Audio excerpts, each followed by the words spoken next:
shit. I just realized we didn't have music playing that whole time. Sorry, guys. It's been kind of quiet there.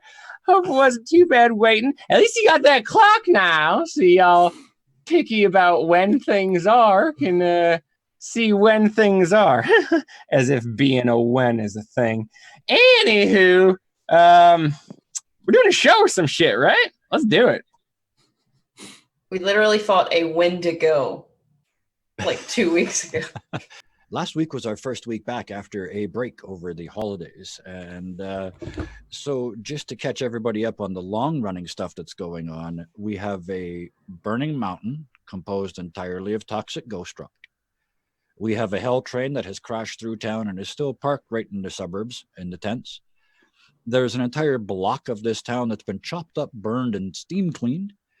And you just last week, mostly Jet, but the rest of you all together, eventually discovered a dirty little secret of one of this town's high and prosperous, who is probably also a criminal. A little more specifically, Miss Alice patented her 3D moving pictures, did it to cause a distraction, but as a result of doing so will soon become ineffably rich. Jet had a series of, as seen from the outside, comical moments while he attempted to achieve a stealth mission that went horribly wrong because he was accosted by a 90s pop singer in a new guise. Go watch last week. Baptiste got to put on a Wild West show.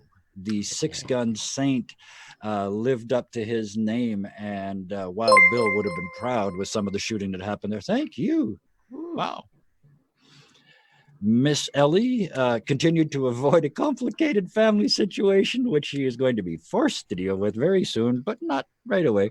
I'm not avoiding anything. I just I'm not thirsty yet.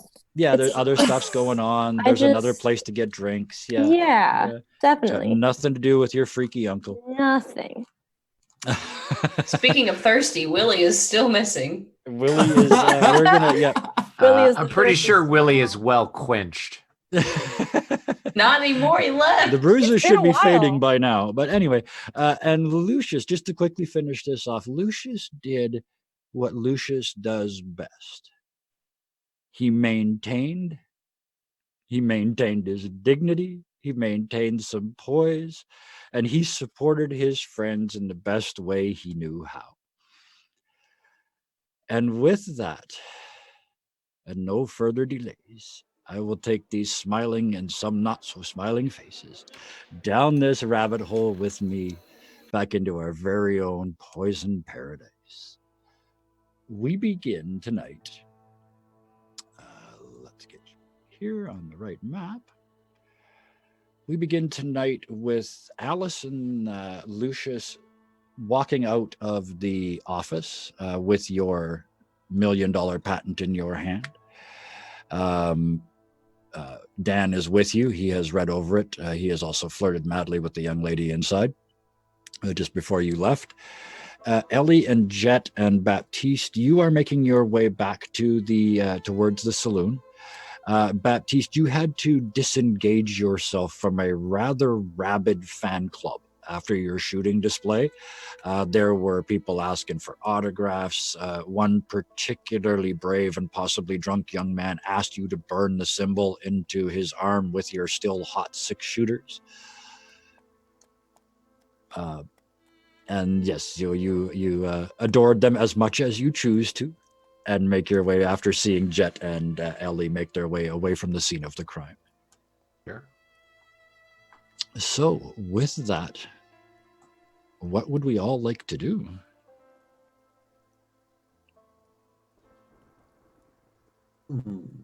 It's just after noon. So Mr. Jet, how'd it go with getting the the thing in the building house?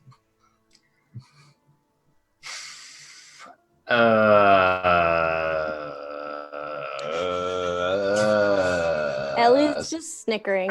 Alice looks on expectantly.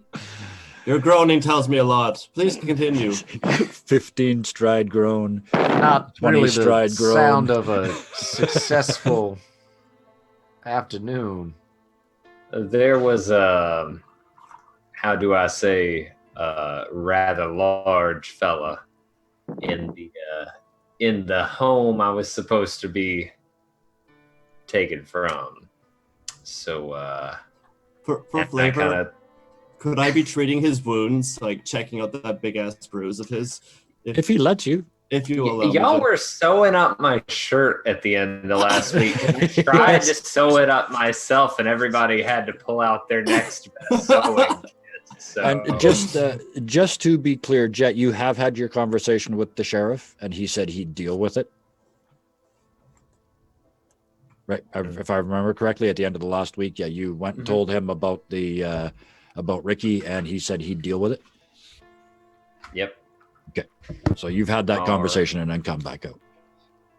Yeah, so I'll let you look at the bruise or whatever. And I was like, as you're looking at it, I'll be like, this is just, he just grazed me. Yeah, So- that's some graze. It's oof. Yeah, it looks like the shape of the bruise. It looks like your stomach. If you pulled up your shirt, it would be like a bruise of somebody giving you the finger. Like it's a long bruise, and then there's a big sort of a like a fist shape at the bottom of it. Jet, you're turning looking anywhere but at your friends here at the moment. Your humiliation is complete for a man of your man who's probably not real good at being humiliated. But anyway, you kind of look up the street past everybody, and you see at the survey office, the sheriff walks up and has about 3 words with each of the 2 guards that are outside, and they just turn around and walk away down the sidewalk. He opens the door and goes in. While you're still humming and hawing and trying to figure out how to put the best spin on this, the staff starts coming out in a hurry. Like 5 or 6 of the clerks. They're just coming out. Like they're not being thrown out, but they're getting out in a hurry. And the door slams after the last one. And the 6 of them sort of as a little gaggle, like office people do, go across the street and stand in front of one of the buildings across the street and keep looking back at the door. Alice is looking at Dan, being who she is, and she says, "Is this gonna devalidate my patent if he gets arrested?" He says, "Well, I can't see so, miss. I think he'd still be. He was still doing his duty up until about right now." This may be worth going and checking out. I mean, I can tell you that the sheriff is having a word with him because of his, to be quite frank with you, I don't know what it is, his son, his partner, his Guard dog. friend, I'm not sure. Lives in his house though, very big fella, and apparently no one in town knows anything about him or that he even exists, and he can't go outside. So I don't know. How would you describe this fellow? Did I say big? Because I'm pretty sure I did. Yeah, multiple times. Yeah, he's like sumo wrestler big. He's not just tall. He goes all the way out, and like he's all the way out, all the way up. And yeah, I reiterate as I point. I'm like, as I said, he grazed me. Mm-hmm. Jet's not exaggerating. I got a glimpse of him, and that was mostly because it took up my entire vision looking through the door. Yeah. The never knuckle seen mark on his chest is, that wide. One So knuckle. Doesn't seem to be changing our present situation. Are we going to go see what's going on with the sheriff? Are we going to abandon this? Do we stay in town? What's our play?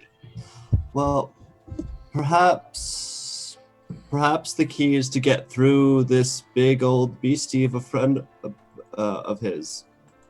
No. I personally was going to let the sheriff handle it. He's the one who gave me the task, and he said he'd handle it with this newfound information. I don't know if he's going to strong arm the guy with it or whatever, but I mean, I'm not opposed to checking into it, but I believe he is fully competent handling it on his own. So, Okay. I mean, my if that was idea the is having- case, then why would he have asked you to do it in the first place?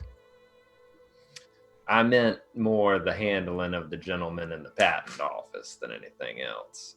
Right. My question stands, Jet. If he was competent in handling it on his own, then why did he ask you? He didn't want to be seen entering another man's home. I really didn't want to either, and here we are. What we did was unlawful. Oh, I put on a show, which was quite lawful. I got a patent. I was very within the law. I believe the only unlawful act was perpetrated by the deputy. Dan kind of pipes up. I probably shouldn't hear this. And anyway, and he kind of looks at you, Miss Alice, and he gets this look on his face like something, for all the world, like something just touched him. And he reaches into his pocket and he pulls out this little brass box about this big, and you can see that it's vibrating. And he goes, "Oh, I gotta go. We're getting a telegram." What's his pager? It is, yeah. It's his little steam-powered pager, and he's off down the street heading for the Paradise Dispatch. Does he still have the patent in his hand? No, he gave that back to you. Well, he's got his copy. You've got yours. Okay. Because you guys are co-patented it. So yeah, he's got his, and yeah, that's in his little vest, and he's gone. And then I imagine he like turns, because this is his job. So I imagine he goes so fast that he like kicks us up, and Alice is kind of like, "Oh yeah. Well, it's his need to leave is twofold, because someone's about to admit to a crime in front of him, and he's a reporter, and he'd kind of have to put that in the newspaper. So he wanted to leave anyway, but then he got a page, so he's definitely gone. Well, perhaps.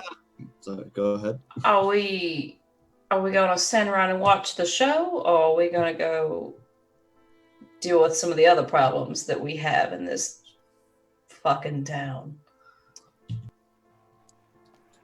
That's a good point.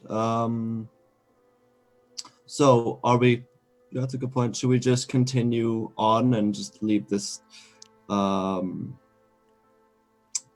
this endeavor to the sheriff, or do we want to continue and try a different approach? Personally speaking, I'd prefer to leave it alone, and then if he needs my help, I'm sure he will come contact me. If I could shoot the fella, it'd be a lot different, but I'm not going to go into someone's home and then rough them up. Stealing from one man to prove his guilt is one thing, but... Well, before you do that, how about you come to me? I have a plan B, maybe. Let's say. And as you're getting closer to the saloon and this conversation is going on, you're kind of, I'm sure some of you are sort of looking back, at the very least, Baptiste is looking back over his shoulder, and the door to the survey office opens. The sheriff steps out, rubbing his knuckles. And the door behind him is open. And he looks back over his shoulder like he's waiting. And a couple of seconds later, out comes Mr. Martin. He's desperately trying to straighten his clothes. He's got a bloody nose. He's got the start of a shiner. He's desperately trying to straighten his very messed up clothes. He has clearly just had the shit kicked out of him by the sheriff. And as he comes out the door, the sheriff looks at him, and Martin leads off, the sheriff following around the corner and down beside the building. So it looks like they're heading towards his house. Well, seems like one lawman in paradise knows how to get results. Ooh. And he holds open the saloon door. Miss Alice, Miss Ellie. Yeah, okay, sure. I guess I'll let Ellie go first. Alice will motion for her to go first. It's called frontier justice, damn it. Yeah, it is. A shot for my friend over here. Yeah, I mean, she's you're the couple that run this place know you guys by now. Like I said, they don't charge you anymore for the rooms. They don't charge you for food. They know your specials as you guys come rolling in. It's around noon, so your lunches are going up. Your glass of milk is going on the counter. I handed to Jet, so it's Yep, drinks and food as required and requested. They have got you guys on a regular cycle now. Well, Miss Alice, you had said something about other pressing matters in town. What is it that you have left to do? Okay, to be well, honest, while I am fond of all of you, I have very little reason to be left in this town.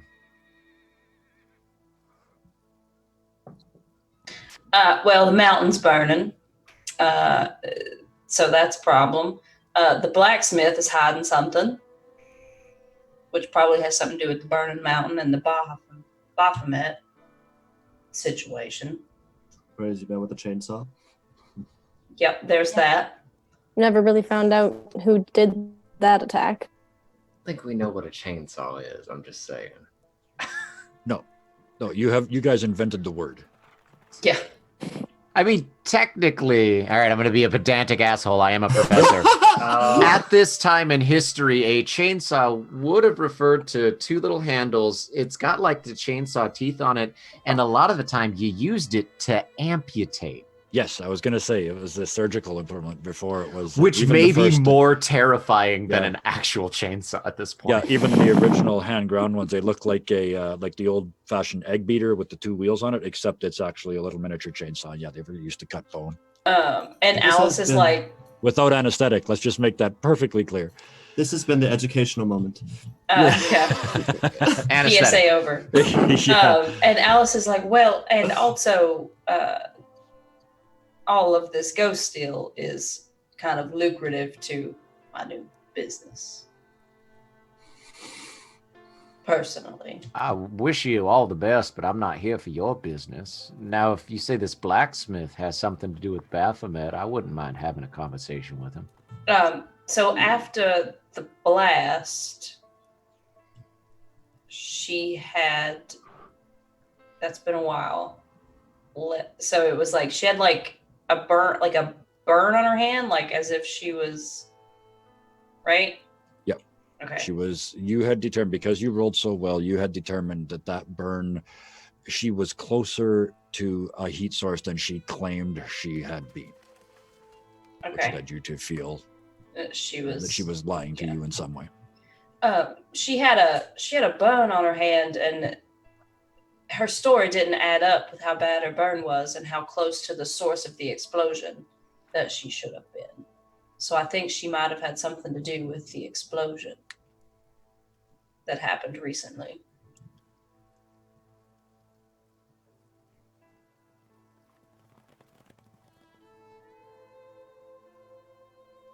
Also, the mountain's on fire. That's a With- big one. With Dan covered in black stuff. That is No, not Dan. Dan No, Comfort. No, that's Sorry, that was Alan Campbell. Alan Campbell. Yes. Thank yeah, you. he's frozen in that. Miss Alice, you said you had some form of expertise in demolition. You might have an idea of how to take care of it.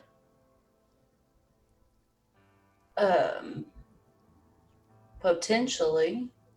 I have learned a few things in my time. I've done some reading up in my time here. And you hear from the door behind you, that might not be your biggest problem. And Dan walks in with 2 telegrams and drops them on the table one after the other. He is pale and shaking. He has just translated them on the dotty dashy paper, like he hasn't even cut it off and put it on a piece of paper, and that he's just written below the dots and dashes what the letters are. In front of Alice or in front of all of us? In front of all of you. You're all at the same table, basically, so yeah. I read the card. Yeah. Okay, so there's a longer one and a shorter one. Baptiste, you said it first, so which one do you take? The short one. Okay, the short one is from Willie. The long one. You just took it back to the table, pick up the other one, yep. Just puts it back down. Yeah. The longer one is a newspaper report, and it reports a town about halfway between Denver and Paradise, utterly destroyed by fire and brimstone. You don't need a map to see what's happening. He said he'd be back, and he's coming. The short one hits the table. Miss Alice, you're like, oh, I was going to get that. And you pick up the short one, and it's from Colonel Willie, which you just, I mean, you can hardly make eye contact with the paper. Never. Alice also puts it back down. I'll This is read Colonel it. Willie. I'll read it. Colonel Willie said. I read mine out loud. Okay, so He yeah. doesn't keep it a secret.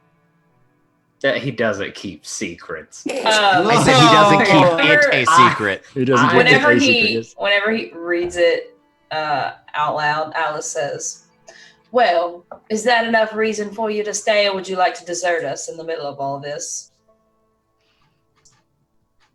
They can come for you. I don't feel like it's a desertion at all. Then good riddance.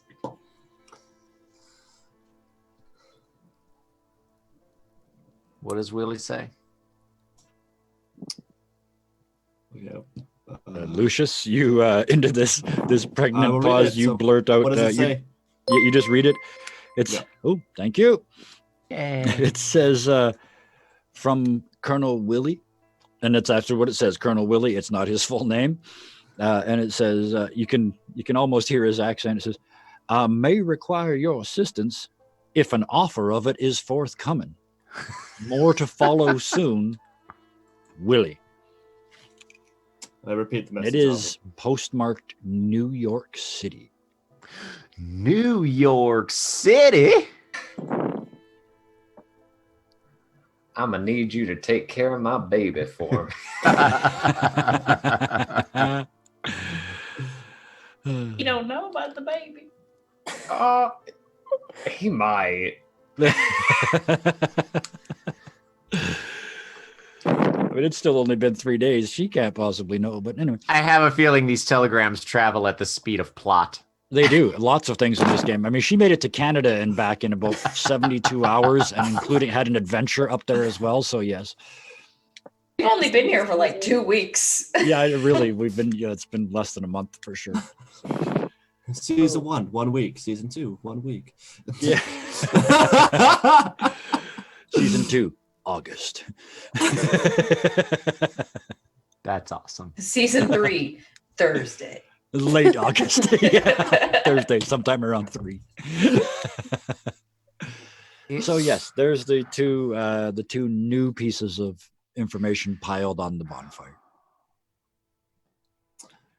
Okay, well, Would be send a best message back to Willie.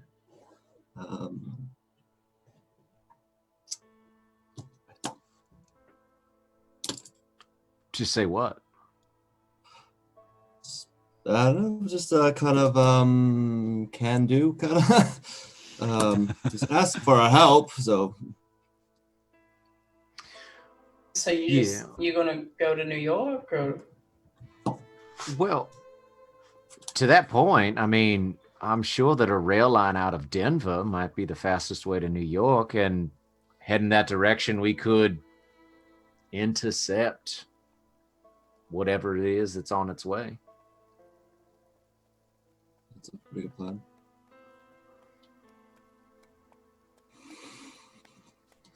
I mean, either we fight the thing and win. And if we do it here in town, plenty of other people could die. Or we try to do it out there and we lose, and it's not our problem any longer anyway. Well, if we fight Baphomet, I feel we should prepare with weapons of ghost steel at least. I have made some for you, not everyone yet. So Sure, take a little bit of time to prepare. You're up. The blacksmith in town has already done work for you. Already made ghost steel into stuff. So that would certainly be an option as well. right. So, yeah, I could talk to her. Maybe she could help me out with a few things, get a few things done quicker, hopefully. I'm just watching this guy's face. I'm loving this. He's working towards something. I just thought he was constipated over there, Jet. It's all that milk. It's all that milk, yeah. Yeah. Another one. Makes dynamite? Like, who manufactures dynamite? The Acme Company, if you watch the Yeah. Yeah, it would be something that was purchased. I mean, this is the 1870s, so we're talking, it wouldn't be on the shelf, but it's probably behind the counter at the mercantile if you wanted to buy some. I mean, it is a mining town, isn't it? Well, yeah, somebody around here is going to be making it. No, that's the question. I need to know who's making it, like from manufacturer level. Yep, you could absolutely check around. I mean, you could just ask the people at the people there would know. Like I said, you said it's a mining town. They give you 3 or 4 names of people. Yeah, there's a couple of them down in the tent city. Is probably the best place to look. Just look for the ones all covered in black grit, missing a finger. Yep. All right, thank you. Well, now that Jet left in the middle of lunch, Lucius, if you're going to talk to the blacksmith about your thing, I'll stick around and ask her about what was going on before the train. For sure. 2 of you head off to there, which just leaves the 2 ladies at the table, I believe. As I lay by, give Jed a kind of pat him on the shoulder. And Jed already left. Jed's I'm gone. Good. I'm sure it was with the clank of a glass and a grumbling of like. As he in a very manly fashion wiped off his milk mustache and headed out the door. It really stands out against the black hat and all the gear. Yeah.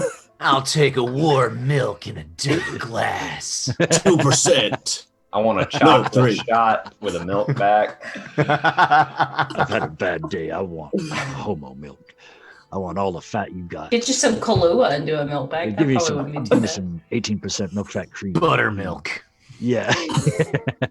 Oh, God. Oh, in my head went buttermilk and Kahlua. What a horrible, horrible night. That would just be bad.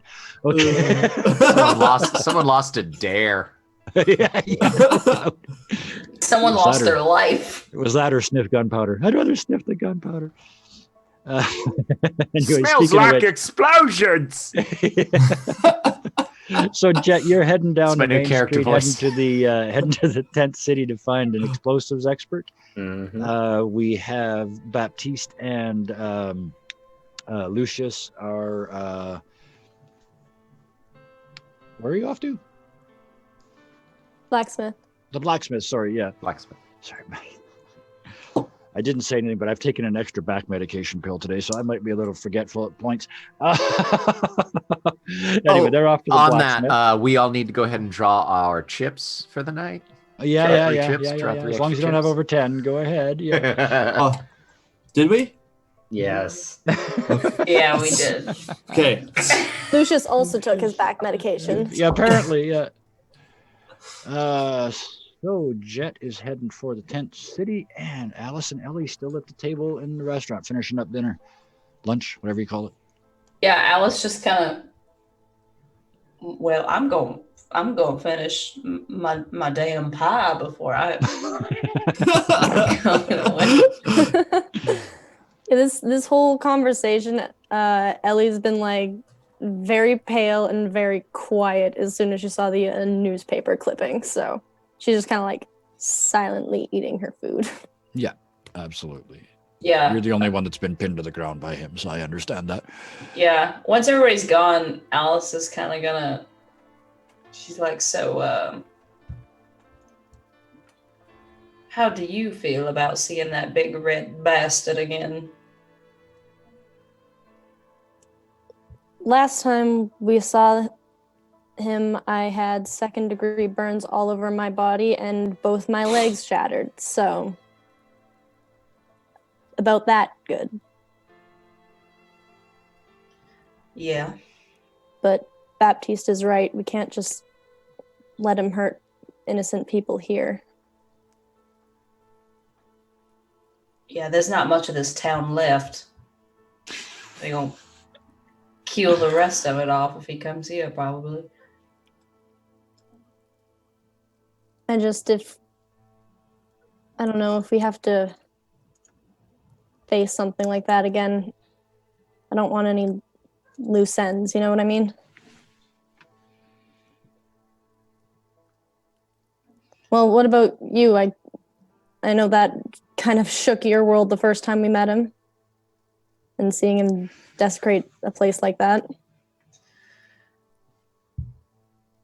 Yeah, but since then, I've learned some new tricks.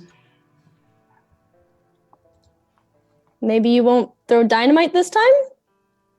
New tricks meaning don't blow a train onto me? Oh, I've gotten better at throwing. No offense, Miss Alice, but God, I hope so.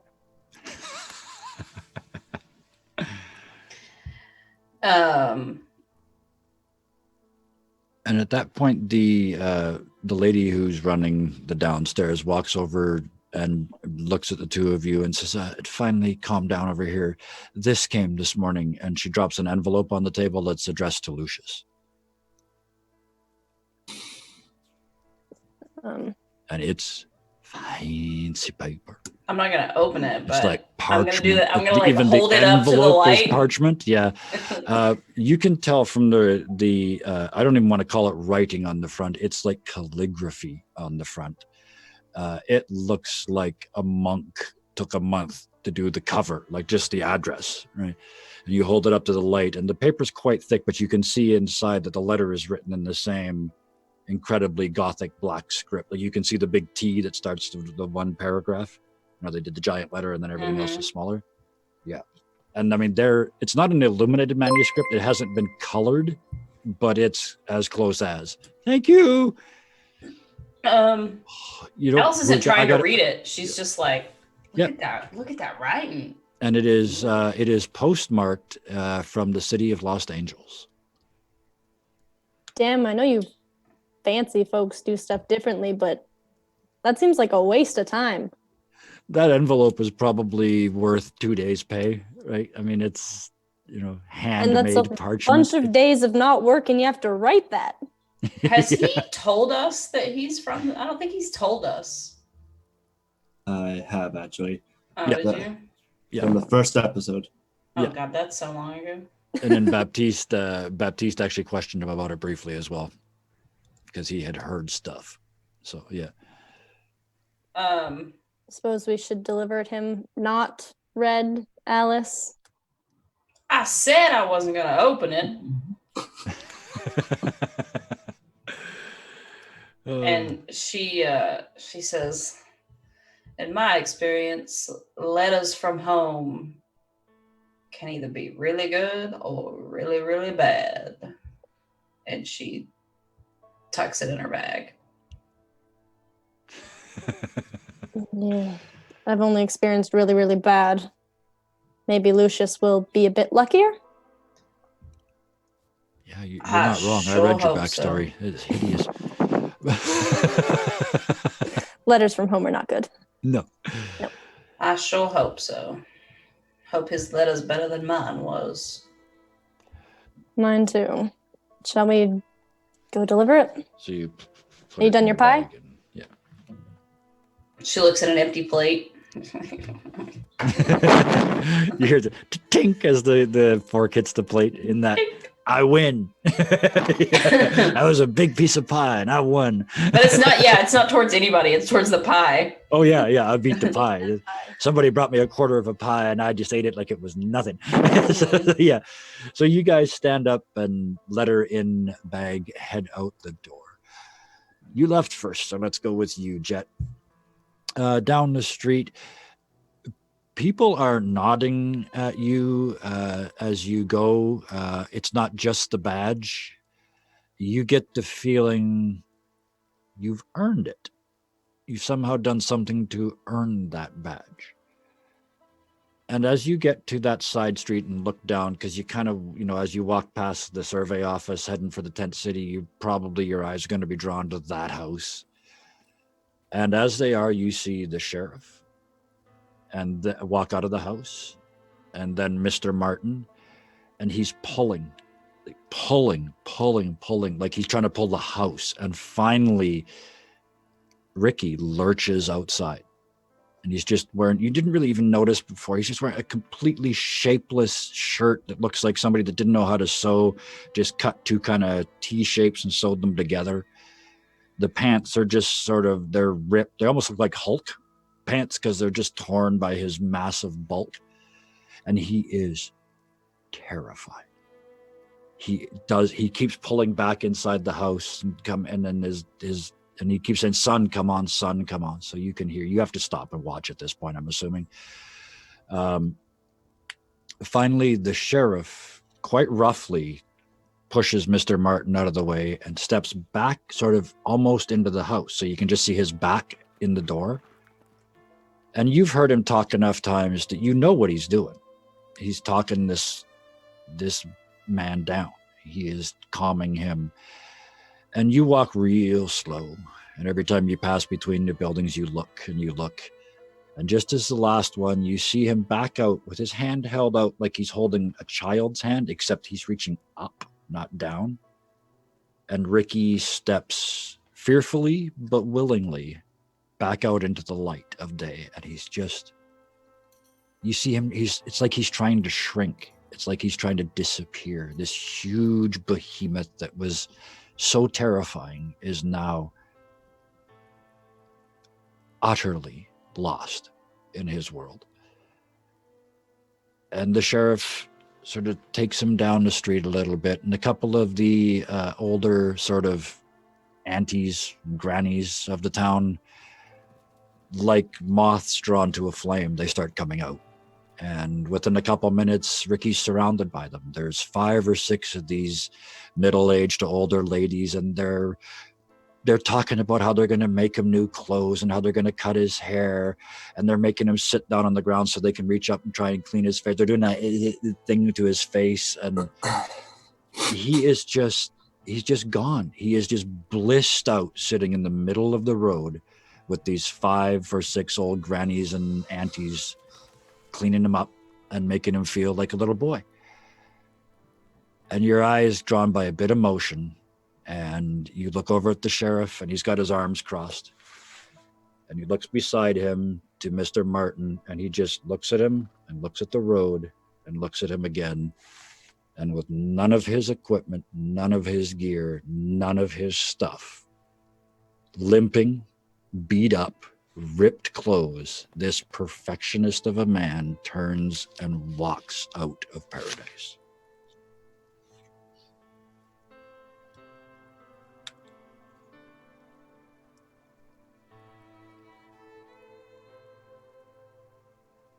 That is a mixture of emotions right there. The sheriff walks past you, and you can see he's empty. He is finished. And he just looks at you and he says, don't need that evidence anymore. Don't need it for nothing. Do you need anything? Is there anything? Nah, I'm just sorry I sent you into that. How the hell did I not know? How the hell do you keep that a secret? I don't rightly know. He'll come through though. And I kind of nod over it. He's not really a kid, I guess. But No, he's now that you see him out here in the sun, he's mid-20s. So he's been in that house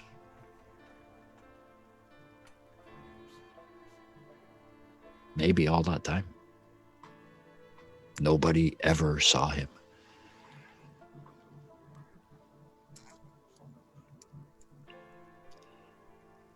And you hear a huge giggle,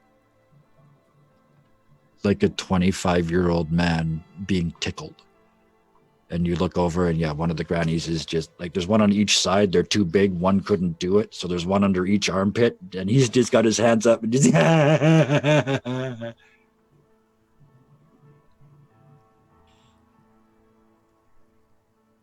The sheriff just looks at you and says, I hate this town.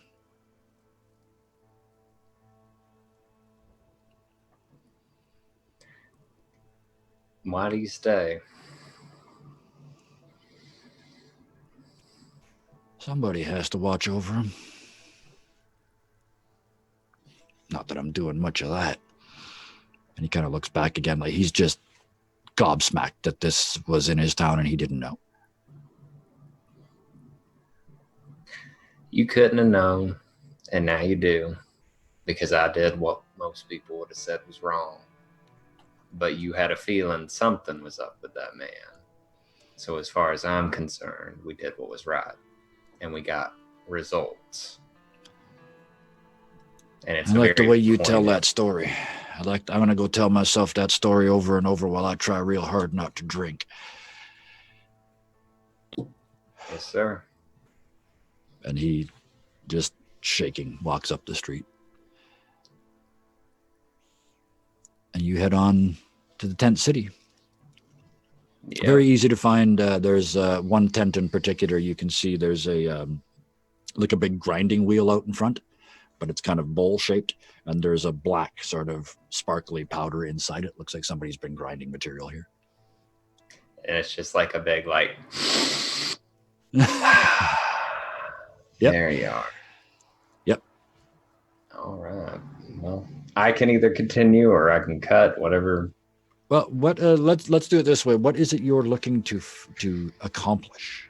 I'm trying to find someone who makes dynamite, and I essentially want to. I am not a tinkerer, so I'm looking for someone who is making it that essentially could craft me the equivalent of a few,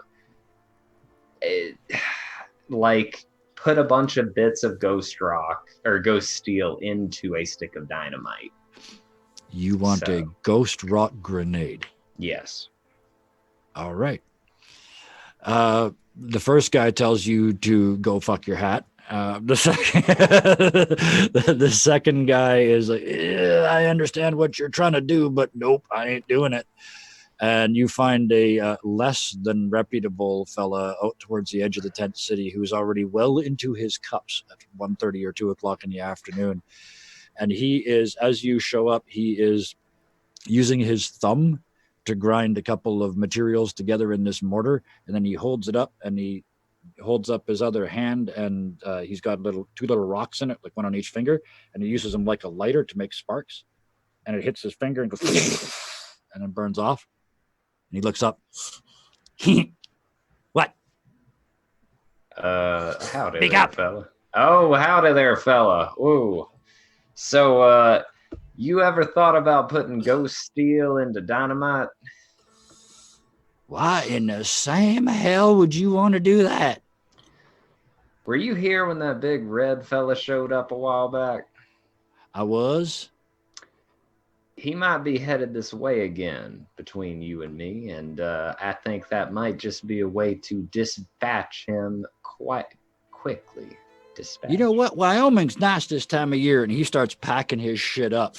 Hey, listen, fella, get a head start all you want, but no one else is going to do this, and I quite frankly don't want to see this town, blown to smithereens. At least not at the hands of him. So he keeps packing, but he's left this sort of pile of black powder that he's got sitting there, and he doesn't have much to pack. I mean, this is the tent city, right? He shoves like 5 things into his backpack, closes the backpack, looks at the pile, looks at the backpack. There's no place to put it.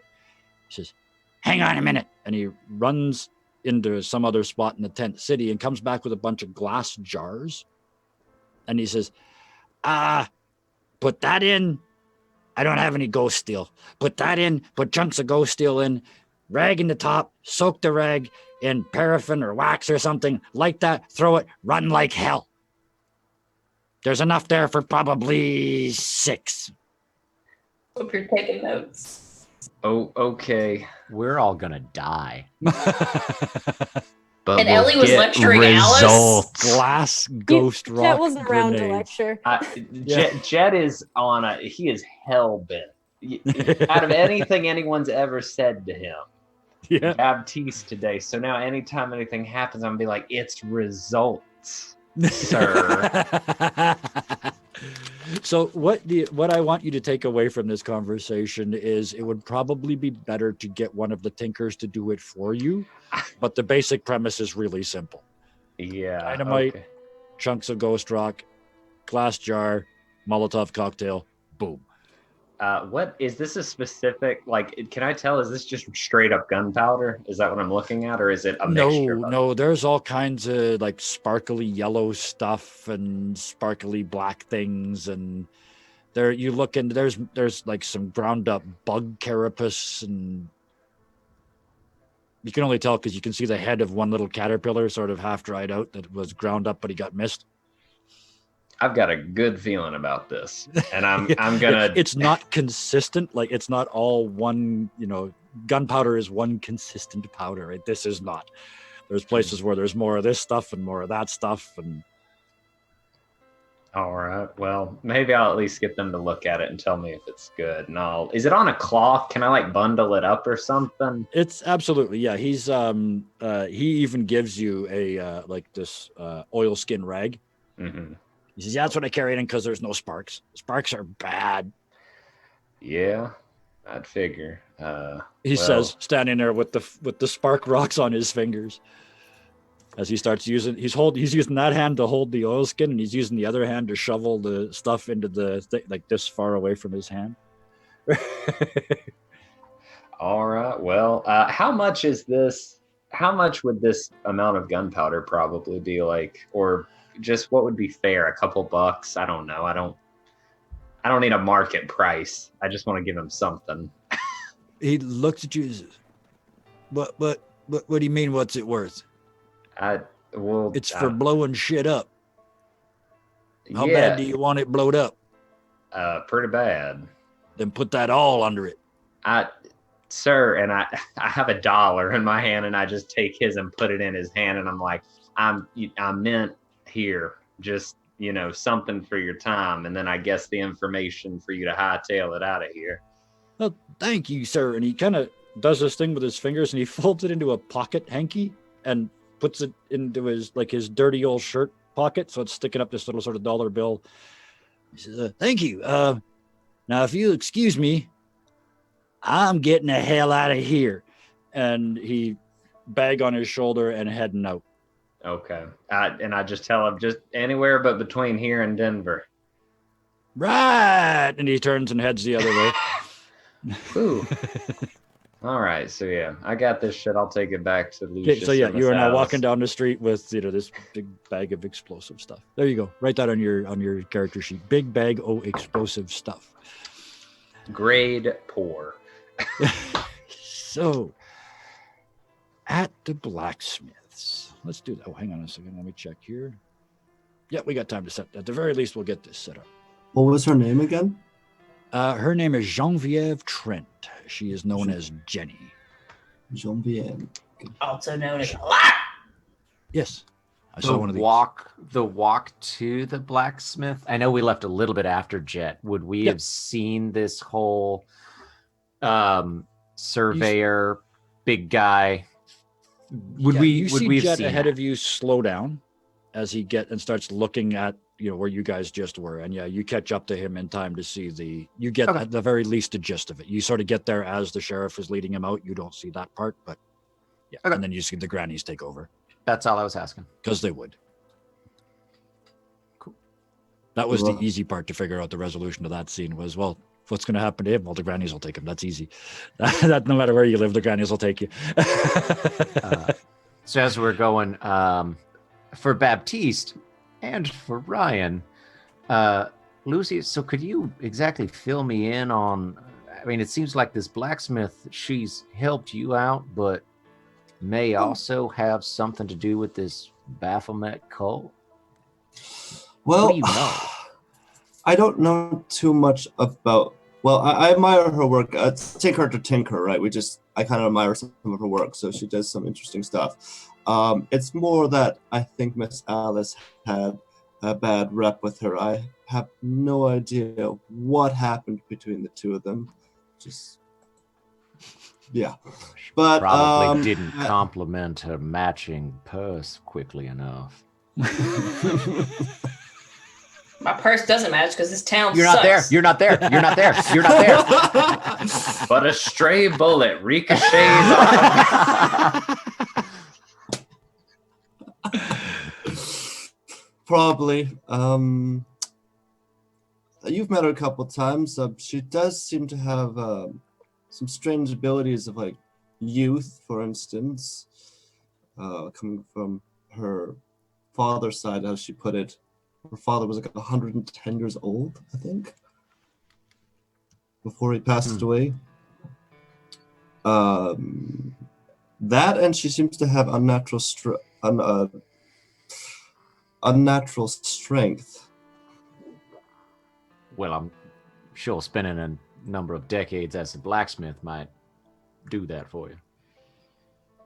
Fair.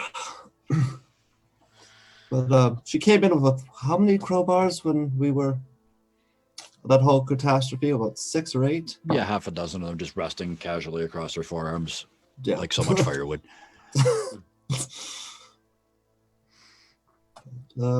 As to the connection to the cult, I have no idea. Alice might know a little bit more, but that's all I know about her, pretty much. All right. And as you approach, you hear the banging of a blacksmith's hammer. She's clearly at work. There's also a clear voice singing in French. I'm not going to. But it's clearly a sort of one of those. It's a song that's designed to be sung in the round, but she's singing it by herself as you guys head into the yard. It's easy to see her forge is outside, so she's banging away on an anvil, making horseshoes. As we walk up, 2 things. Baptiste has taken a rosary and wrapped it around the palm of his hand. Okay. I want to look around for occult symbology of any kind. Okay. Yeah. And Baptiste will see if he can pick up if it's a simple round song, pick up the verse and come in halfway through her next one in French as well. Absolutely, yeah. And this is in my head. The song, I know the actual song. It's Alouette. It's yeah. So Alouette. Yeah. So yeah, she's singing that, and you would know it. You jump in on top. Your French is a little. As you start singing, you realize your French has gotten a little more Cajun, little more, little. It's been a while since you used it regularly enough, so it's kind of reverting. But Sure. yeah, she kind of does her hammer blow does not fail. Like she doesn't get stunned or anything, but she has this. She finishes that strike, turns around, shoves the horseshoe back in the fire, rests the sledge against the anvil, and turns around and finishes up the song and waits for you to catch up. Et la tête, Alouette. Oh. Yeah. And at the end, she's, oh, thank you so much. Not since I was a little girl, eh? He says, very happy to meet your acquaintance, ma'am. And he puts out the hand with the rosary wrapped around it to shake her hand. And she looks down, sees it. Her eyes kind of come back up and catch the stole on the way back up, too. And she's, Father. Does she shake? Absolutely, yeah. She shakes your hand. Oh, okay. Okay. That's what he was trying to You see. noticed the palm of the hand she shakes it with is blistered, but it was there before. It wasn't the rosary that did it. So, yeah. It's like it's healing, but it's been a couple days, right? That sort of hard blister approach by this point. Okay. And then he just takes a step aside so that Lucius can talk. Mm-hmm. It's good to see you again. How are you doing? I am well. Please tell me you don't use up all that ghost steel already, eh? Not yet. But I was hoping that you would be able to help me with a few projects by any chance. I'll compensate you, of course. What can I do? So I show her 4 schematics. Yeah. And just like, as you can see here, I'm trying to get these 2 knives done, as well a frame for this one, made from ghost steel with the spikes coming out. And for this 4th project, it's more of just a pin. I've yet to find the decorative piece for it, something to carve, but this is what I'm working on. I'm hoping that you could help me with a few of these things, and the rest I can take care of by myself. But you can see that she's had somebody cut some chunks out of the rails, the ghost steel rails, and either she or somebody or a group of somebody's have dragged a couple over here. So there's quite a bit of ghost steel sort of in the yard. And she looks at you and says, I can do all of those things for you, for sure. When do you need them by? As soon as possible. You are staying at the saloon number 1, eh? Yes, if you want, I could, to speed up the project, I could help you around here if you like. Oh, certainly, I could use the help. Eh? How are you with horseshoes? I think I'd be too bad with horseshoes. Let me guess, she says, you're probably better with coffin nails, eh? Yeah, more of the mechanical, like, little bits and stuff like that. Sure. And she takes you up on your offer and holds out.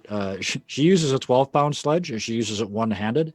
She holds out like an 8-pound sledge to you and says, "I could use some help this afternoon." Yes. I'm gonna test that. So should I use a strength test? I mean, you go ahead. Yeah, sure. If you really want to give yourself a chance to fail, I wasn't going to make you, but if you insist.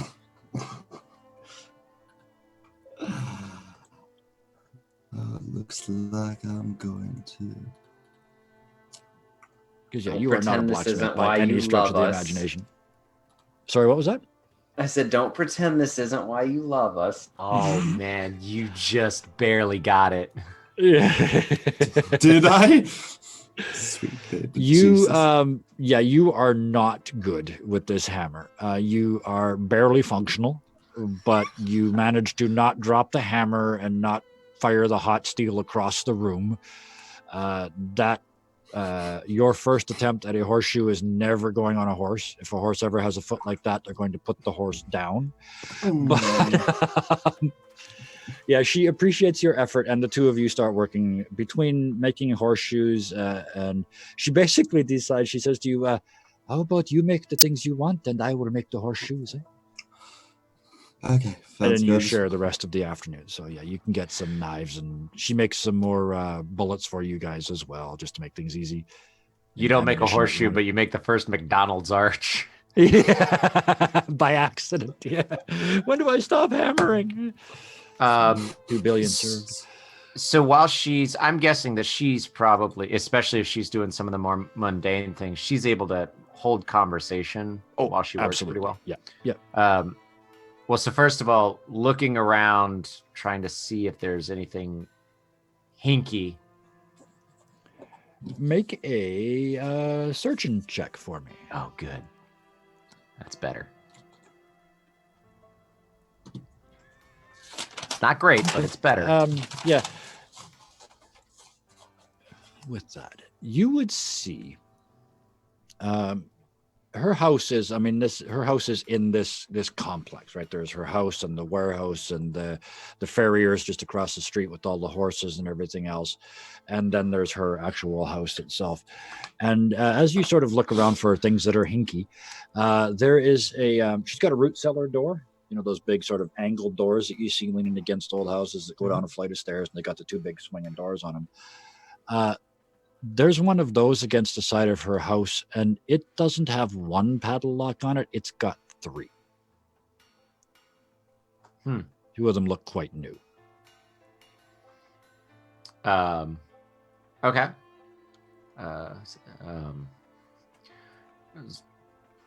Pointing over to it. Do you work on precious metals at times? Got to keep things safe? There have been some theft lately in the neighborhood, eh? I don't want to risk... that's where I keep all my father's tools downstairs, eh? Oh.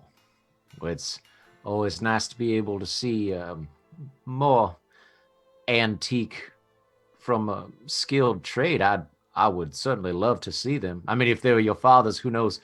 Maybe he was using them by the time I was a boy. Making fun of his own age. Yeah. And she kind of looks at you for a second and sort of looks back at Lucius behind you and looks back at you and says, I could bring them out here, I guess. Like his hammer and stuff. Oh, yes, absolutely. I remember when we would back home watch some of the different farriers and whatnot. And the collection of specialized tools always fascinated me when I was younger. Okay, I will bring his bag. I will be right back. And she shoves the horseshoe back in the fire and trots across the yard and undoes all 3 locks, opens the doors, goes in, and you can see her. She doesn't leave them open to allow light in like you would expect. She closes them behind her and goes down the stairs. Can I try to see if I can get a peek at anything that's down there? Absolutely. Give me for that. Yeah, let's do it again. Let's do another searching. All right, let's Sort of just to try to sort of get yourself in that spot where you could get the line of sight down there. Yeah, not quite. By the time you get close, she's already closed the doors. All righty. Well, then while she's doing that, I'll take a look, try to get within the workshop itself a better look at maybe things that are, around the lip of the edge of the fireplace, things where, sigils or warding signs or anything would be hidden. Okay. You start searching around. You realize you've probably got a couple minutes while she's down there rooting through all this stuff. So you kind of take your time. You don't find any symbols of Baphomet or anything like that.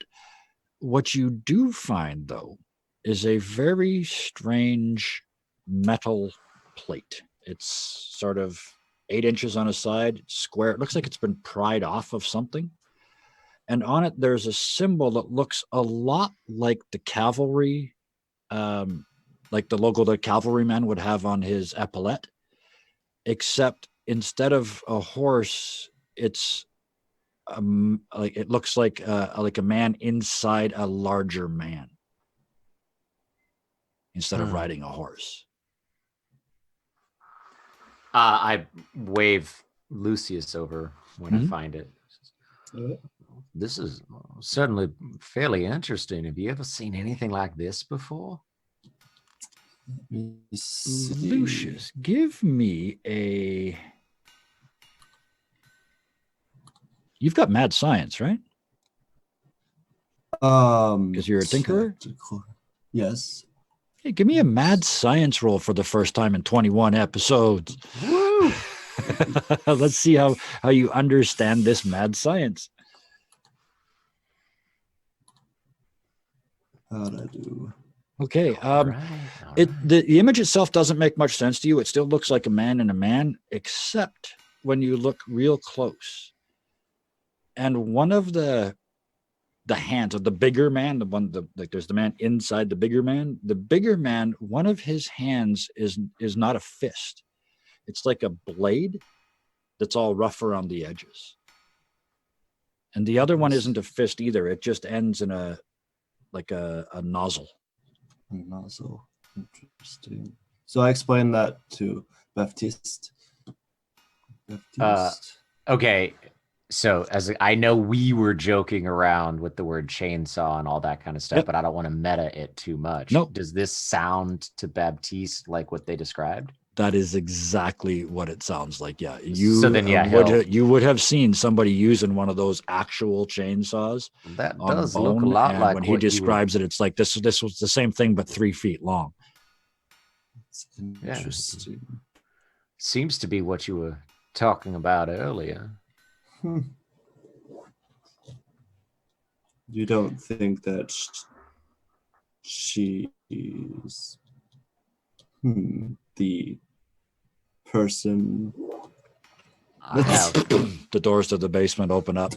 Go back to She steps out, Shove, closes yeah, the doors. put it back where it was. Mm-hmm. And she comes in lugging a bag. It's very easy for her to carry. It's a big leather bag. She puts it on the table, and as she does, you hear, the table sags under the weight. And she starts pulling out. He's got like a 15-pound sledgehammer head on a 6-inch handle. Like even she grunts to pick it up, but he was apparently working with, he didn't need the leverage.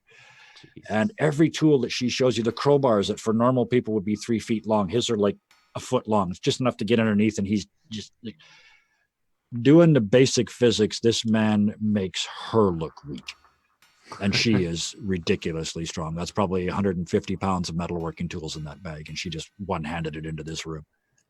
Yeah, and for a few minutes, he's just kind of like, "Oh, this is what's this used for?" Just an idiot being like, "Wow, golly, this looks neat." Yep.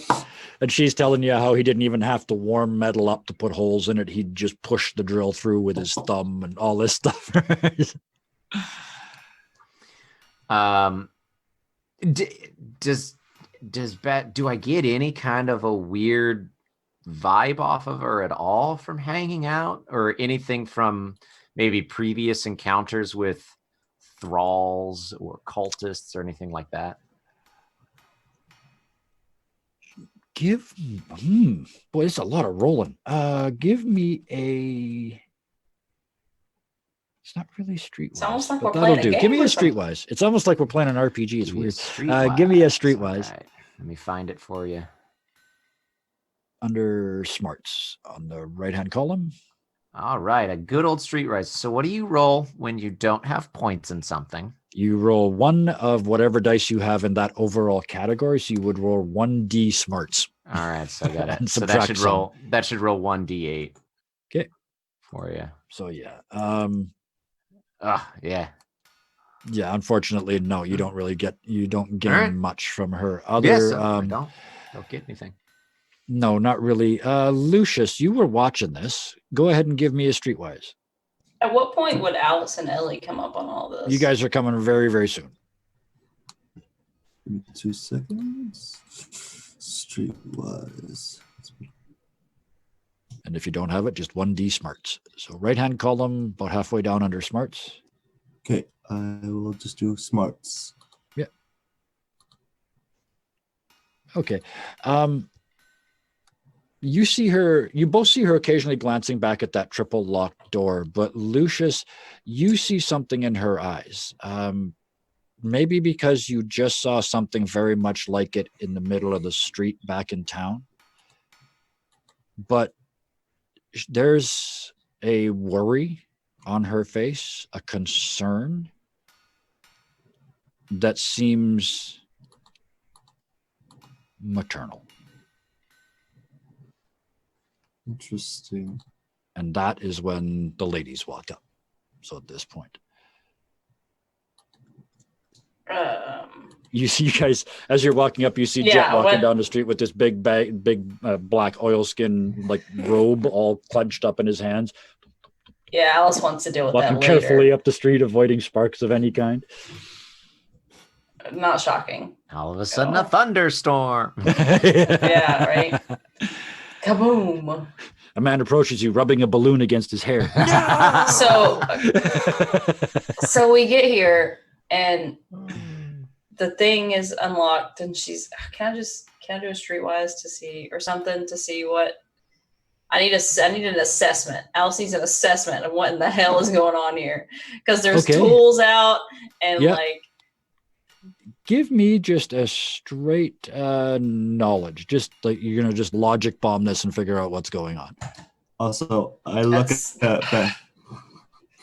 It's an 11. Okay, yeah. Sorry, what was that, Lucius? I was just gonna say I look at Baptiste, like look at Alice, and then look at the blacksmith. It's like kind of a hint, like. Yeah, Alice. These are all blacksmith tools, like really hardcore, like tougher than anything. You guys had a blacksmith. I mean, because you had horses and stuff. So you guys had a blacksmith, but this is like the blacksmith's gear, and it's beat up and old and nasty. It's not pretty. The other thing you notice though is that the locks are you look over at the house and you see this thing because you see the boys keep looking at it and going so you look over where they're and you see this these two doors. The three locks are done up, but what you notice with your knowledge is that the hinges are on the outside. So if these guys really want to get in there, it's just a matter of popping a couple of hinges and taking the door off. Yeah. Somebody had to roll over a 10 eventually. Yeah, it's not that whole screen of rolls right there is not looking great. I mean, Does she change in any way when she sees Alice? Because I know they have this. That's a good question. There's a bit of a snarl as you walk in, like she doesn't like you. But she is very much distracted right now telling Baptiste all about these tools. Okay. I think Alice is just gonna kind of observe and pull Lucius to the side. And be like, apparently this came for you, and she'll pull out and give him the letter. Okay, you recognize the paper immediately. This is what your father uses when he sends out official work-related stuff. Like, this is the condolences on your family's loss. Now, where's my money paper? This is serious. You look at the calligraphy. This is his calligrapher has done this. This is not a personal letter. It doesn't seem like. It's just a happy birthday card. Don't worry. Yeah, about it. It's fine. Dearest son. Can I gauge his reaction when he sees the letter? Yeah. What happens when you see that letter? I just very deep breath, and I take it like just slowly, like can you? I look at you all for a moment. Can you just excuse me for a moment? I just step out of the blacksmith. Okay, out into the street. And then I go read it outside. Maybe it's just your mind, but there's a gloominess about this letter. Like there always is. Like everything to do with your father has this sort of dark miasma associated with it. It's not evil. It's just dark. My father like son. And you break the wax seal. I mean, this is a formal document. You open it up, and inside the lettering is all absolutely stunning and beautiful, but you don't recognize the lettering inside. It's a different person. It's not quite as good as the cover, but it's different. And you read through it, and it says, first of all, it's from your aunt. The one that you know is still in the city of Lost Angels. The one that is a bit of a dark horse in your family. A bit of dark sheep, sorry. Not a dark horse, a dark sheep in your family. And it basically says, things are getting weird back here. Brother Grimm has declared himself Father Grimm and is starting to preach about a forced pilgrimage back into the fractured lands. He said it is the only way we can recover our angelic nature. Please stay away for now. Well, I wasn't really planning on going home anytime soon, but thank you, Auntie Lynn. Like, I miss you. Fold up the letter and go back, and I go back to the smithery and back to work. Yeah.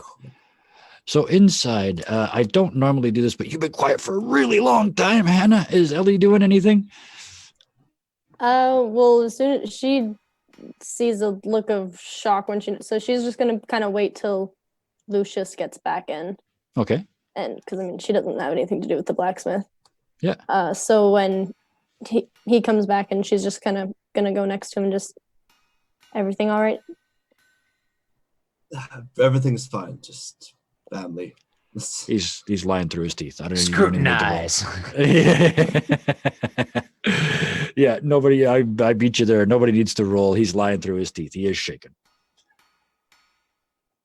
Well, if there hypothetically was something I could do, what would that hypothetical thing be?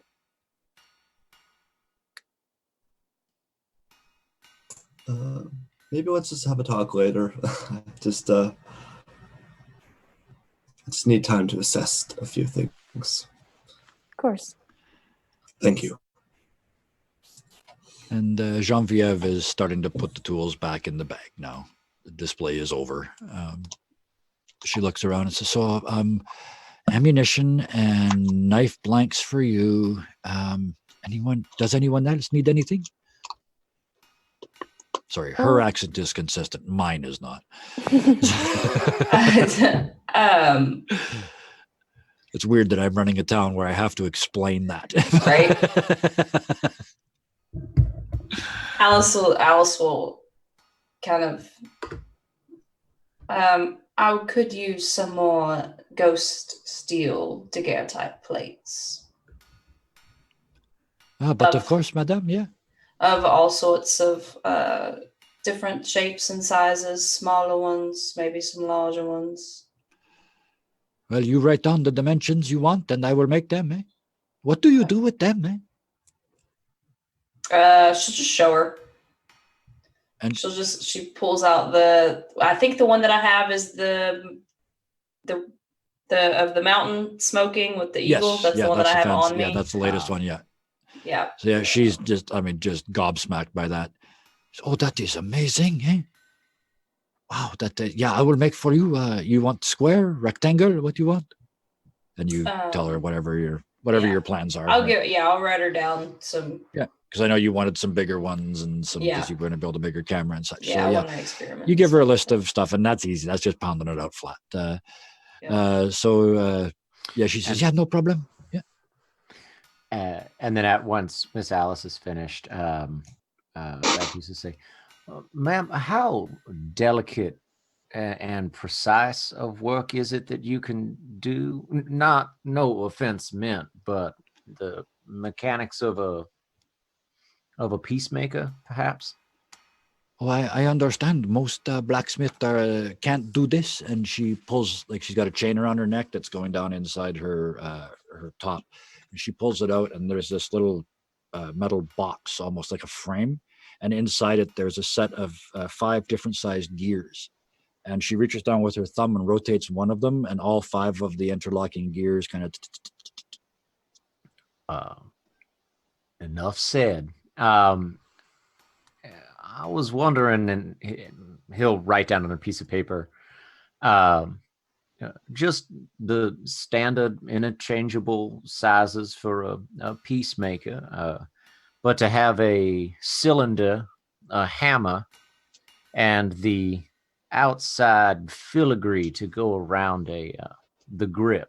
If you could maybe have something ornamental out of ghost steel done in 2 days' time. Alice mutters and goes, St. Michael's sword wasn't enough. And then and kind of like almost as if she didn't mean to say it out loud. Yeah. And Genevieve ignores you pointedly.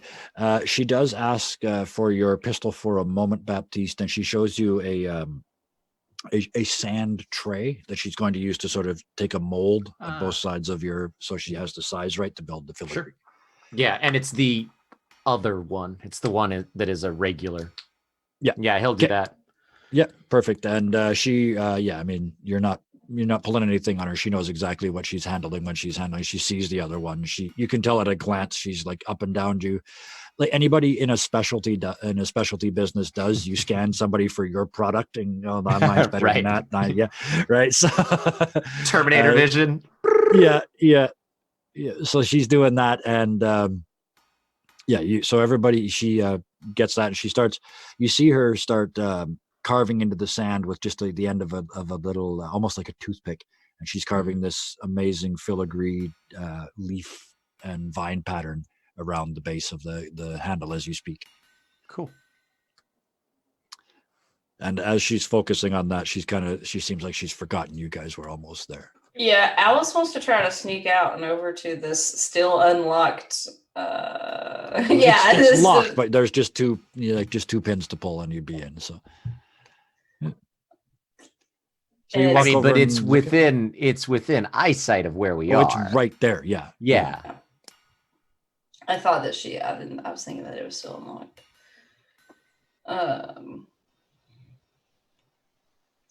Well, is While it you decide that, dinner time? Yeah. why don't we take a little break? Because it doesn't look like we're going to get a cliffhanger in the next 2 minutes. So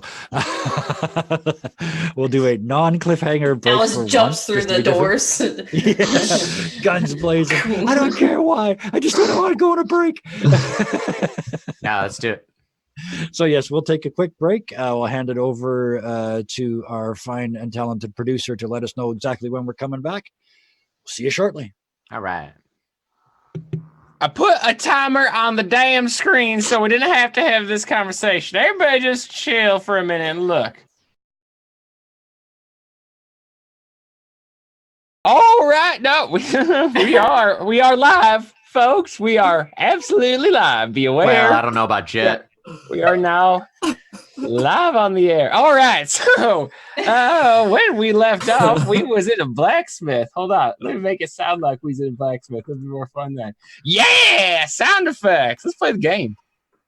All right. Thank you, Marty, for putting us back in the frame of mind. Fired and a It miss. sounds like you're good now. You can Okay. continue. All right. So we Hooray. appear to be verbal again. Excellent.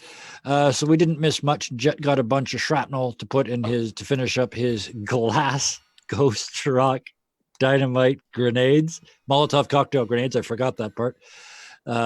So yes, you get the bits and pieces of ghost steel off the floor to do that. You are unable to get buckshot still, but you can get slugs and you can get all the ammunition you guys want. Yeah, and Alice is like, and you thought I was going to be the problem to Ellie. I concede you are, and I just kind of like eye the thing. Clearly not. Oh, at one point, by the way, I do want to open this up and look at what's inside. So I Yeah, see black powder. I see rough and black powder. you smell it. Yeah, this is really poorly made gunpowder with all kinds of goodies in it. Oh, hell. Like it smells like lavender and yeah. Ah, that's awesome. It's fragrance to gunpowder. It's potpourri. The crater will smell magnificent. So yes, you open it up, sniff it, and realize you kind of do that thing where you go, yeah, that's about 4 or 5 pounds gunpowder. Well, I suppose that he will have something interesting in store in the next couple of days. Oh, And good. then he starts to My walk past with his concern- cigar. My concern is that Bahamut we were able to injure him the last time he was here, but he seems like he had something to be able to prevent that. What was Now- it that was able to hurt him? Well, The all of our dynamite. shots, My but he shovel. seemed, every time that we hurt him, he seemed shocked by it. And that's why he left. Wait, So back. I'm worried that he's going to come back with some sort of, he's done something that allows him to not be hit. Well, I assume that's what this is for, and I hold up what is presumably now another bag. Yeah, you got a bag of metal, Bag of and metal. and a I'll yeah, take my bag of bag back, explosives. and I'm like, "That's what this is for. That's the point." Don't get the shaking it. Yeah, but that's. Every time he does this, I'm just gonna keep walking. So I mean, really though, I do want to know how bad. I Make know sure this is it didn't- poorly made, but like, how dangerous is gunpowder in an oil bag? Not in a bag like that, not bad. To be honest, it would in the real world it would burn very quickly. You would get a lot of spot burns on you as it kind of went. But unless it's confined in a small space, it's not really that bad. Having said that, that's narratively boring. So yeah, if you do something stupid, the whole town's going flat. Alice shoots the bag. Well, this was a next fun week we'll be game. starting with whole brand new I got characters plans and a next whole week. We different gotta end part. this. Yeah. Boom. Oh, I gotta find something stronger than glass, though. Anyway. So What do have you y'all explain to been doing? them that you're planning on building grenades? I'll wait till I can get a tinkerer's ear, one of the two. You do have two of them on the premises. Look, I got Alice. one of y'all. I got to talk to one of y'all at some point about this because, I mean, I know how to put one thing in another thing, but, you know, it might need a little more finesse than that, what I mean.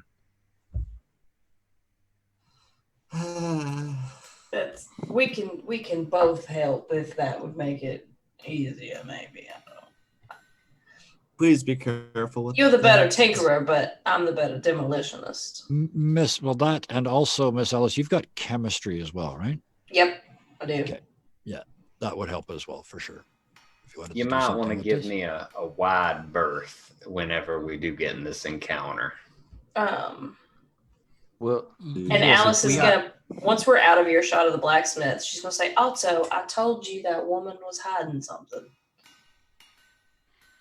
Everybody in this town's hiding something. Did you glean any information about what it is she's hiding?" she had a strange, I don't know, pictogram etched into a piece of metal that Lucius seemed to get a decent grip on it. It almost looked like a suit someone could wear that had that chainsaw type thing you described. Wait, and she looks at Lucius. She says, "Are we saying someone was inside that thing that we saw?" Well, how big was the one you saw? We saw a thing. Didn't we? The reports from people, depending on the scaredness someone of the else. people, were anywhere from sort of 12 to 25 feet tall. So yeah, big enough to hold somebody. Oh, yeah. Yeah. Seems like it may be not just a mechanized suit of armor of sorts. Yeah, that's what this town needs. Never a dull moment in paradise. Also, those on that cellar with all them padlocks, the hinges are on the outside, so it wouldn't be very hard to get inside without having to. Well, it seems to me we don't have to worry about taking hinges off if we want to just poke our ethereal head in. Does anyone have reasonable suspicion that this woman is doing something nefarious? To be honest, I thought so walking up, but I mean, she may be having some weird superstitions, but I didn't get anything evil off of her. The cross didn't burn her. She a bit strange, but not bad. I mean, the woman does outfit us with our weaponry, which we are going to need in this upcoming fight. And did you ask her about this mechanical thing? Big man, whatever it was? Well, no, I thought it might be good to talk to the rest of the party beforehand. I mean, I don't know. I always like to just... shit, I can't say that. I just broke into a man's house. When I appear to have fallen from the moral high ground. How did this occur? And what is this my shit pedestal? all over my It face? is broken. Yeah. Listen. There's egg everywhere. Anyway, let me just wipe this out of my eye. Either way, I still, hypocrite or not, would say it's better to ask somebody if you can. The emphasis being on if you can. You know, I mean, I don't know. Could it just be she's got some crazy hobby like the doctor did? No, the doctor had That's not the best example. Anyway, we may be able to just simply bring it up in conversation, though perhaps let's do it after she has fabricated our equipment. I like that plan. I'll be fabricating my own equipment. What about There's you, an Lucius? eminent practicality to this party that I really like. Did you get anything? Anything? Not anything that Baptiste. Everything that Baptiste said, I got everything he got too. So, nothing strange. I think she's an eccentric lady, but nothing too off. Being an eccentric myself, you know. Everyone in this town's odd. We can't just be suspicious because they're a bit off.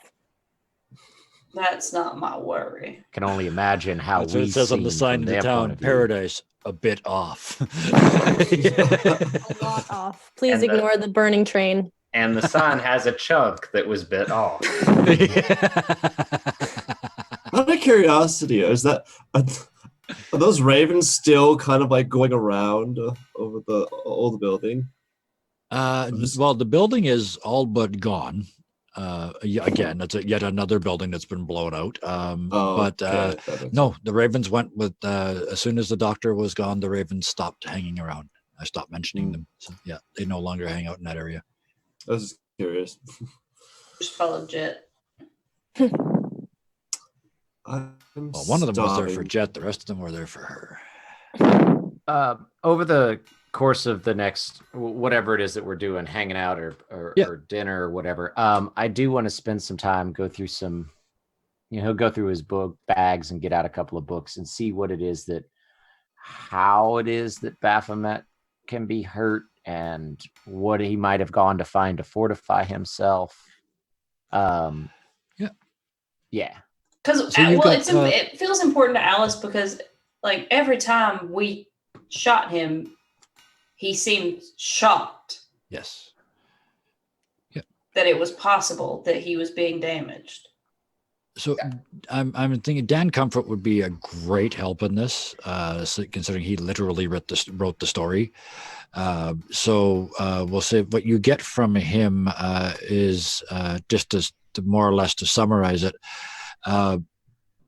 When Baphomet first came into this world, somebody had to make that joke. When Baphomet first came into this world, he was weakened in some sense. His transfer here didn't go as planned. You shouldn't have been able to hurt him with mundane weapons. They shouldn't have done it.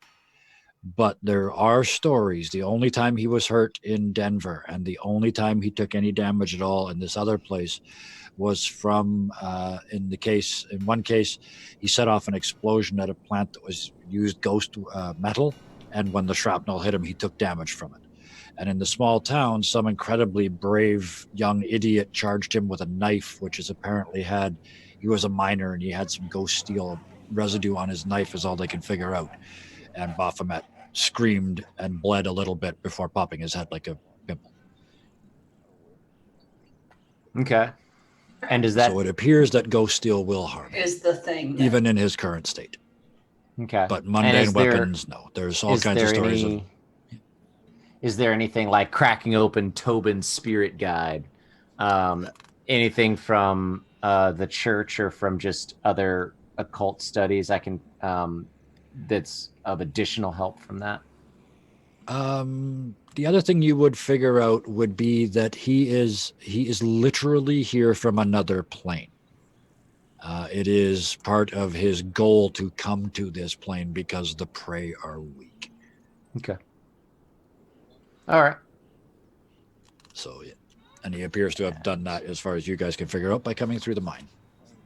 And so however long that takes when we all meet back up. Yeah. He shares the information. Perfect. So let's get us to that evening then. So that's what the two of you are doing sort of for the rest of the afternoon. How about the other three? Is this like just a time skip before dinner time? Yeah, basically, yeah. So you got a couple hours if you want to make your knives and such. That's easy enough. Finish those up. How many hours exactly? What do you want to get done? Just trying to get the leather pieces done. That's it. You can get the base. I mean, you're not going to put any fancy work on it, but you can make basic leather sheaths and knives. Absolutely, yeah. All right. I'll work on that one particular one that's a little bit different later. So, Yep. but Yeah, I'll this get- is. I mean, you've got sort of 3 hours, so cutting and working and stitching leather is not easy work. So you can make functional belt loop sheaths, and you have made enough ghost rock knives for everyone, or ghost steel knives for everyone. Okay, Yeah. perfect. Okay, perfect. And the other two, Jet, you're gonna try and make some grenades. I guess I'll consult Miss Alice, because that's if Lucius is up working on that, I'm just gonna go to her and essentially be like, so listen, and it's that glint of madness. It's just like, so listen, you and I both know from what we heard from Dan that the ghost steel is the best decision here. And I know we have mixed results at best with dynamite. So I figured, what if we mixed explosives and ghost steel?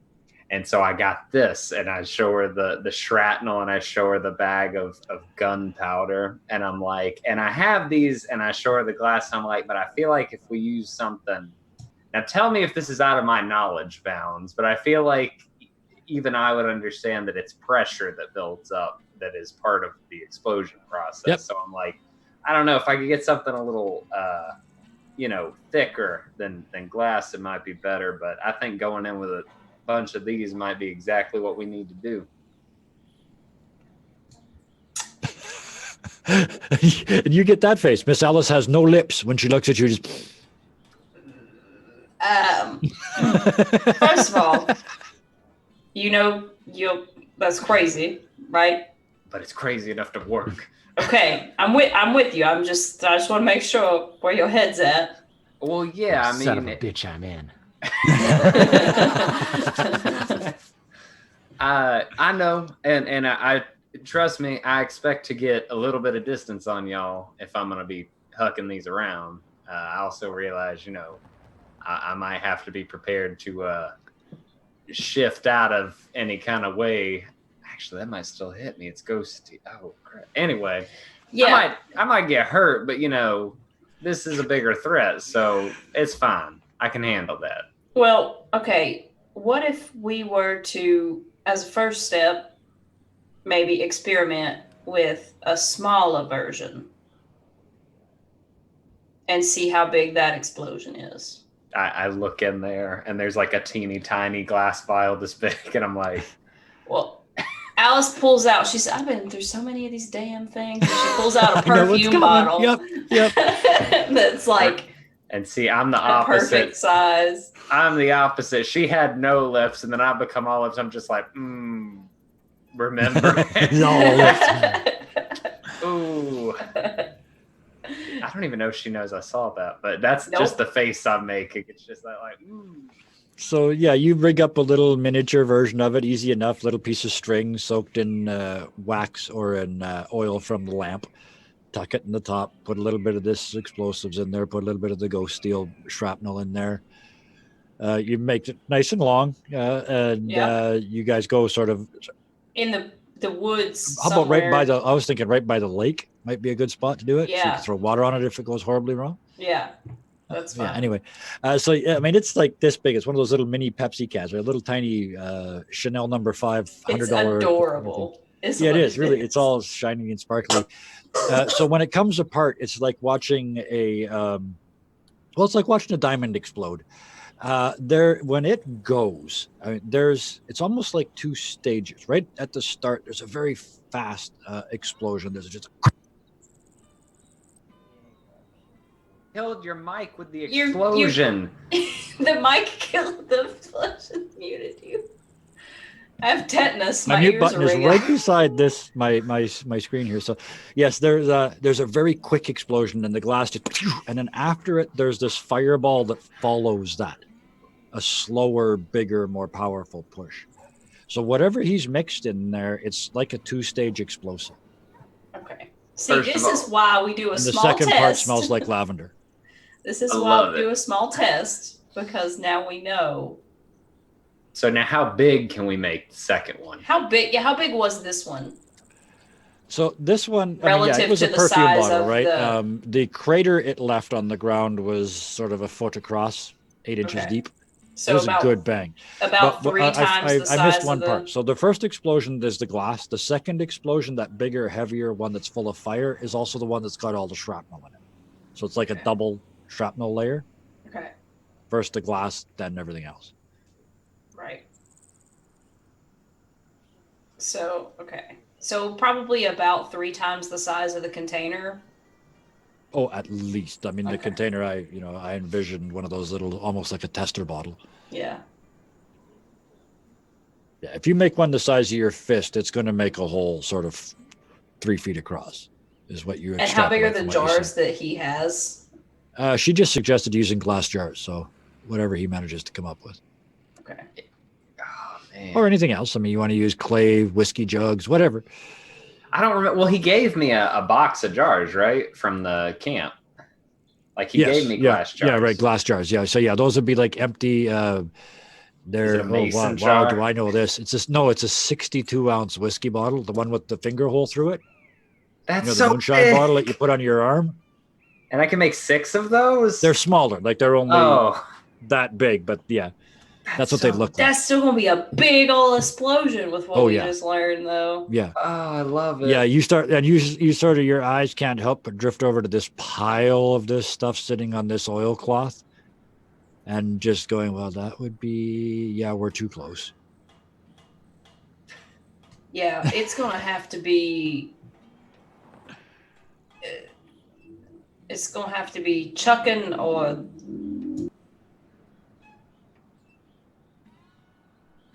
Jet, theoretically, if you threw it and then did your phase thing, would any of the shrapnel hit you? So I'm gonna go out on a limb and I'm gonna say yes because it's got ghost steel in it. Because I would say I'm something akin to a ghost at that point, and it would probably hurt. Now I'm not saying I'm not willing to take a little bit of that if it comes down to it, but it might be worth not doing. Do you? I don't know. I was thinking of all kinds of ways. I was thinking tying a rope and like lasso throwing it. And I'm not, I've been thinking and thinking, but I'm not quite sure the best way to handle this. If we knew what he was going to be, a really long fuse would, we could just pre-plant it and then have a really long fuse. But maybe we could make a really big lady Baphomet and fill it full.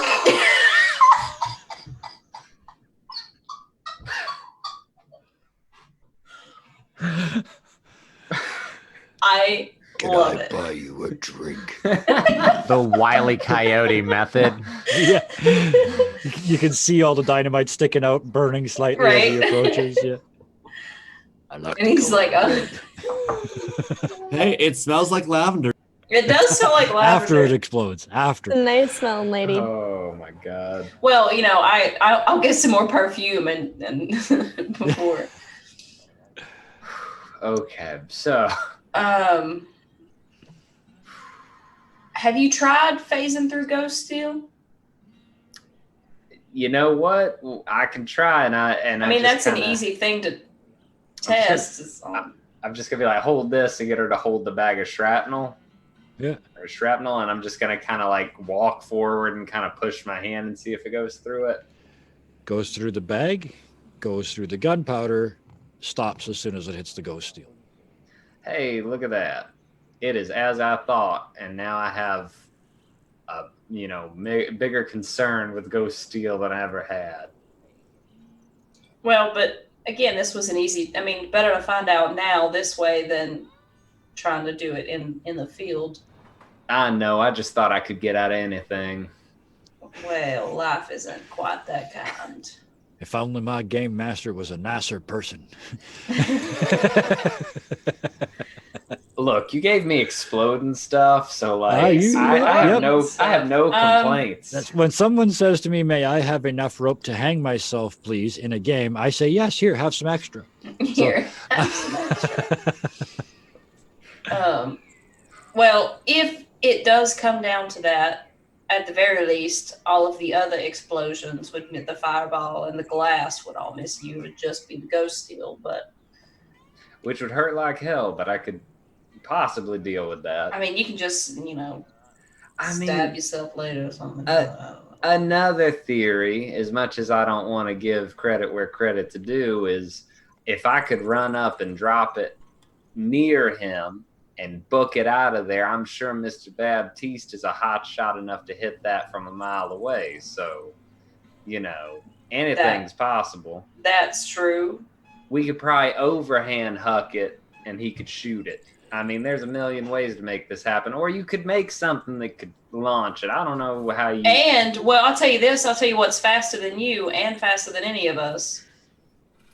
Never mind. He would never go for that. Lord have mercy. I was going to say, Rebecca's fast as hell. She could probably get you out of there. Oh, Rebecca. Well, I'm sure at that point you would just have to give it to Baptiste. Mm-hmm. So, I mean, hey, we got some ideas. We can discuss it over dinner with the others. I feel good about this plan. Because here's the thing. If we can at least get some kind of hole blown in him, then we throw another one in that hole, and then throw another one in that hole. Mm-hmm. Then eventually he's just one big hole. Mm-hmm. Yeah. And y'all are making me laugh. Alice is like on board with this. There's the quote for the night. That's easy. She's like, and then once he's one big hole, we blow that hole back into hell. Yes. Or we fry it and make a donut. Either way, I'm on board. I don't want a devil donut. So, I am... right in my back is just decided it's going to have a fit. So I'm going to have to call it short tonight, but I want to get everybody to sort of bedtime tonight. So you guys spend the rest of the night sort of figuring out how this is going to work. Baptiste, yes, to your note, not a problem. And the other two, Lucius, you spend the night mostly tinkering and finishing up with that stuff. Oh shit, a catapult. We can build a damn catapult. You hear from the bar downstairs. Anything you wanted to do specifically? Just in the middle of the night while everyone's sleeping, you just hear, What smells like lavender? I'm like... yeah. Little burn marks on Jet's face where... but it smells real pretty. So, Miss Ellie, was there? I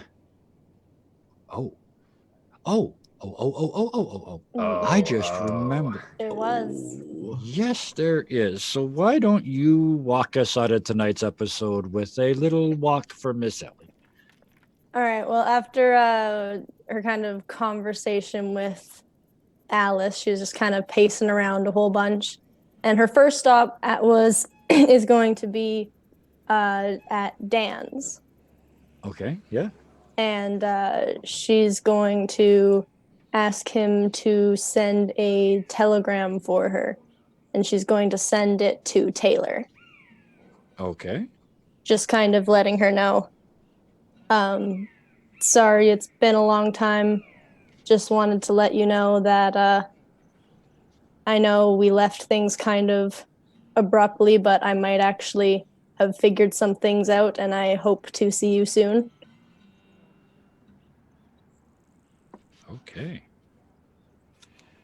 Yeah, it takes a while, of course. I mean, it's sort of late in the day, so you probably wouldn't expect a response until tomorrow. Yeah.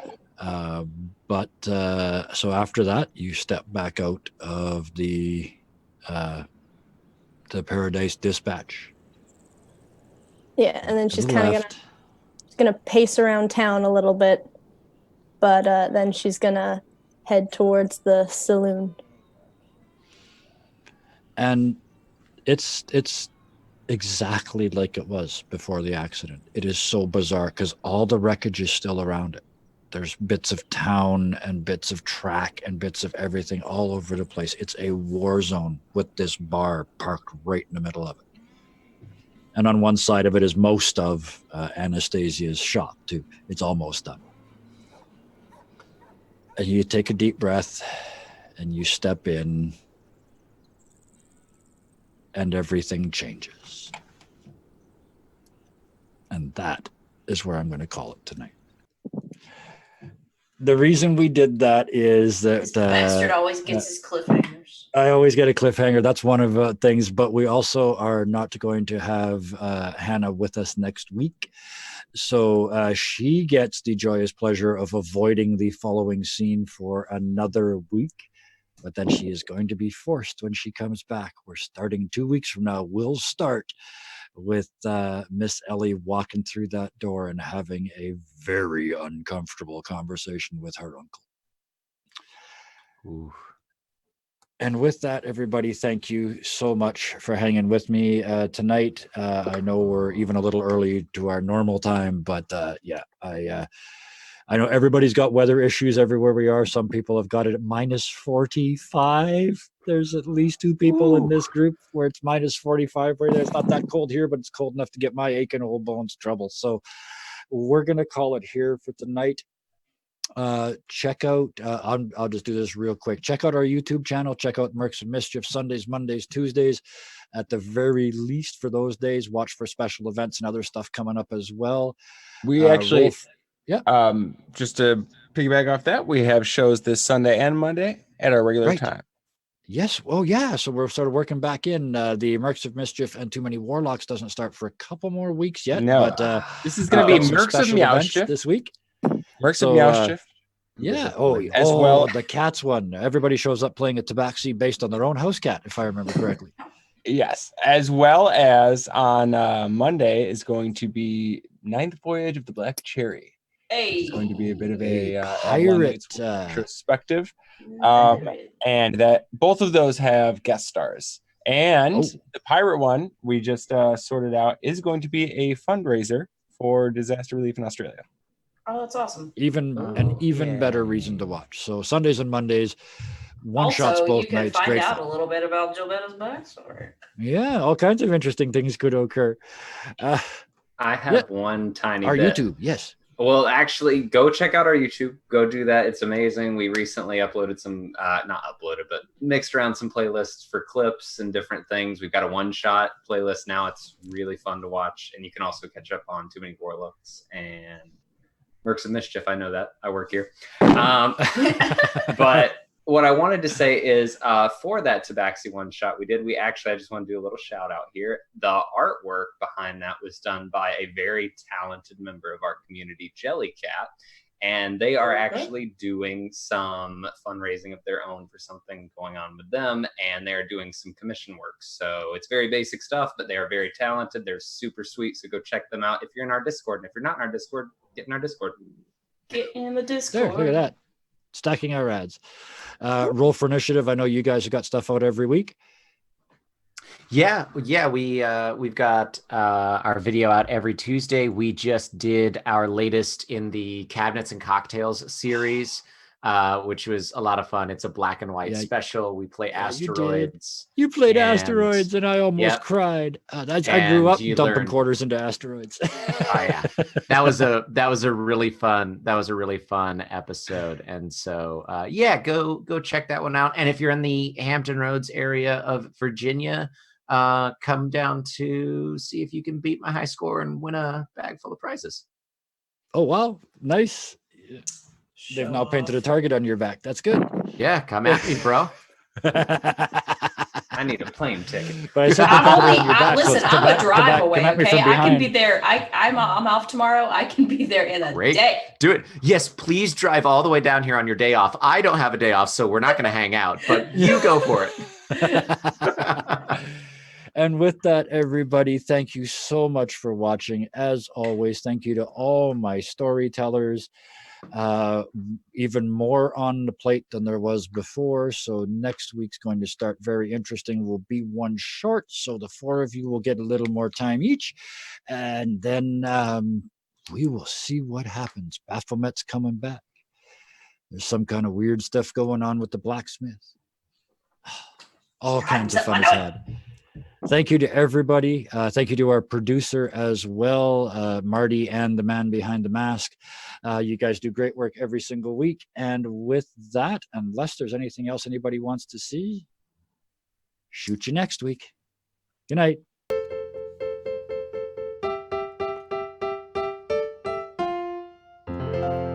The fourth dead dog on guitar, she could really, really shred. Ling Long Wombi, it's a skeleton and zombie and the ghoul and the ghast and the vampire song.